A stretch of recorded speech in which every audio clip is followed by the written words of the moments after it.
Hi everyone, ముందుగా మీ అందరికీ వినాయక చవితి శుభాకాంక్షలు అండి. ఈరోజు వినాయక చవితి కదా, మీ ఇంట్లో పూజ ఎలా చేశారో కామెంట్ బాక్స్లో కామెంట్ చేయండి. అలాగే మా ఇంట్లో పూజ అయితే ఇలా చేసాము. చాలా అంటే చాలా బాగా అయింది పూజ అయితే. మా అత్తయ్య గారు ఆరుది అయితే ఉండరు, చాలా బాగుంది, బాగా అయింది ఈ సంవత్సరం. అలాగే మేము ఇవన్నీ పాలి కట్టడం ఇవన్నీ మేము చూసుకున్నాము. మా వాడు కూడా మాకు ఈరోజు హెల్ప్ చేశాడు. ఏంటో వాడి బుక్స్ కూడా పెట్టాము ఈరోజు పక్కన.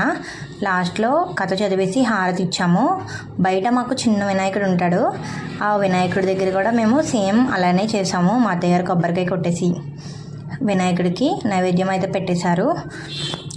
ఈ సంవత్సరం మా వినాయక చవితి చాలా అంటే చాలా బాగా అయింది. మీది ఎలా జరిగిందో కామెంట్ సెక్షన్లో కామెంట్ చేయండి. Thank you for watching.